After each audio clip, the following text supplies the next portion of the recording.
ناظرین کرام، حضرت سعدی شیرازی رحمۃ اللہ علیہ اپنی کتاب گلستان سعدی میں ایک واقعہ بیان کرتے ہیں کہ ایک بادشاہ شکار پر نکلا تو ایک کسان کو ہل چلاتے ہوئے دیکھا۔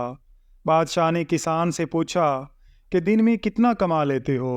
کسان نے کہا، حضور 4 روپے۔ بادشاہ، ان 4 روپوں کو خرچ کیسے کرتے ہو؟ کسان، 1 روپیہ خود پر خرچ کرتا ہوں، 1 روپیہ قرض دیتا ہوں، 1 روپیہ قرض واپس کرتا ہوں اور 1 روپیہ دریا میں پھینک دیتا ہوں۔ بادشاہ حیران ہوا اور بولا، تمہاری باتوں کا مطلب مجھے سمجھ نہیں آیا۔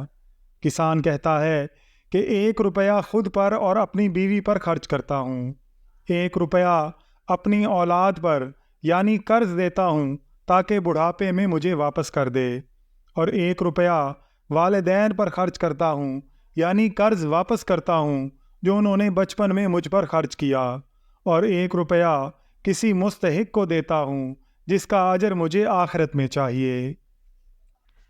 بادشاہ اس کسان کے جوابات سے بہت متاثر ہوا اور اسے انعام و اکرام سے نوازا۔ ناظرین کرام، ویڈیو پسند آئی ہو تو ویڈیو کو لائک اور شیئر ضرور کیجیے گا، اور اگر آپ چینل پر نئے ہیں تو چینل کو سبسکرائب کر کے بیل آئیکن کو پریس کر دیجیے گا تاکہ ہر نئے آنے والی ویڈیو کا نوٹیفیکیشن آپ کو بر وقت مل سکے۔